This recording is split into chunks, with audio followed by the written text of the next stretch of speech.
Hello. Last but not least, this is Beach Scene 1. Also quite proud of this one. Quite happy I got to make it because it's not as aggressive as the train scene. It's a lot more chill, I guess. So yeah. First, starts off. I wanted to make this one a bit of a progression as well. Just just so it's not just straight in. You want it to obviously have a story. It's a song. Sorry. The introduction. I've got these piano notes that I think I pulled off somewhere in my workstation. There's a folder full of just singular chords or notes. I'm not sure. I can't really tell the difference, so I'm not sure if they are chords or notes, but it's literally just got specific sounds. So I've just dragged them in, reversed them. I haven't reversed all of them though. I thought it'd be quite nice for the first half of the 4-bar sequence, to reverse the sound. So obviously it's coming in from nothing, fulfills the sound around here, and then it goes back down. I thought that would work quite nice for a memory beach scene, Polperro Beach, because as far as I know, it's just like, I don't know, I wanted to make it quite nostalgic and quite lovey-dovey, you know, it's nice, so, yeah. I may have, yeah, I've transposed these as well by one on these ones. I think 'cause I was trying to follow a chord progression, so F sharp would be G. So G and C. I think I actually searched online on chord progressions and found them too, so I thought they'd fit nice.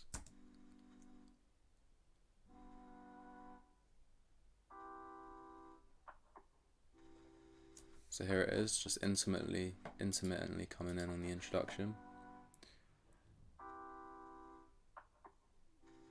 And then it all comes in.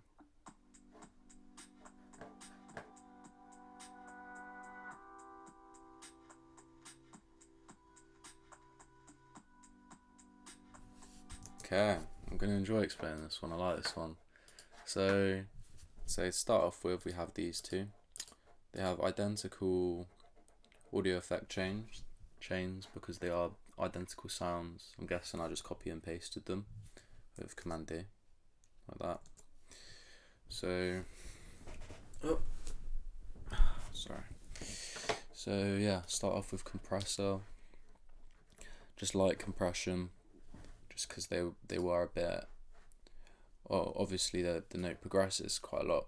It progresses from like quite small sounds, quite big sounds. So I thought I might have to balance that a bit, just so it wasn't so just like sonically jarring. So I've added a bit of compressor, a bit of sidechain as well to the kick. The kick I'll get into later. As you can see, it's a sample pack, which I'm quite happy I got. Finally, I've got Space Designer. Medium reverb. I didn't want to add too much. I think there's already reverb on the sample. So that's the piano sounds. Ooh, here's the guitar.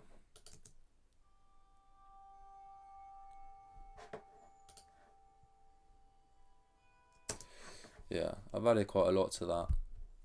Originally it's a sculpture, once again steel. If you watch my other video, Ian, yeah, I explained that sculpture has these 4 different presets, or 4 different kind of styles. Steel is quite like an electric guitar-y one, so sounds very guitar-y. Quite a lot of tape delay. It's only 30, but compared to the 70, it's quite a lot. Channel EQ as well, removing the highs. I've got a habit of doing that. Added some reverb, distortion. I think I've decided against it, so I just added some basic Space Designer. As you can see on Space Designer, the wet is very high and the dry is very low, which means obviously this is the that's like the original signal, and the wet is the effect signal. So I'll turn down the original and turn up the effects. So yeah, that's them combined. Last of all, Oh yeah, and this is nothing. I don't think I ended up using that. Last of all, here's the drums. Quite proud of the drums as well. On my computer, I've got a huge sample pack that I downloaded online, which contains probably about 30 or 40 drum machines. So sometimes, whether it's me being lazy or I want to go for a certain sound, lazy as in I don't want to find drums from everywhere all over the internet, I can just use a sample pack, and it's quite nice as well because it does, obviously it gives a desired sound. I think the CR78 is what I went with. I believe these are all CR78s. It also means I don't have to change the sound that much. Just channel EQ on certain ones, really. Not even reverbed. Obviously, oh yeah, they are reverbed. I'll get into that. That's using a bus. But yeah, really not changed much at all. I found with the sample pack samples, you have to yeah, you should EQ them a bit. Definitely. Like the kick has what these old drum machines have a habit of being is they'll either be like really bassy kicks or they'll be really plucky kicks for some reason. I'm not sure why. Or they'll just have really dissonant high frequencies, which I just don't want at all. So remove the high end. This, I don't think it's a bus actually. No, it's an effects.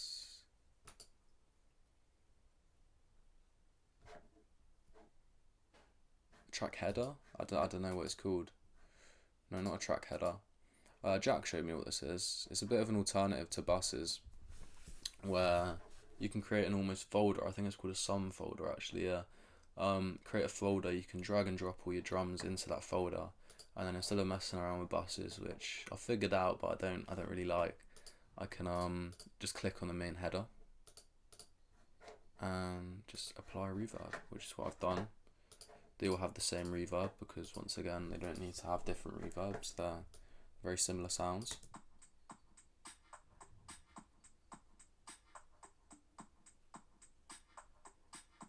Yeah, this bongo, last of all, this bongo, I think I've transposed each individual one to varying degrees.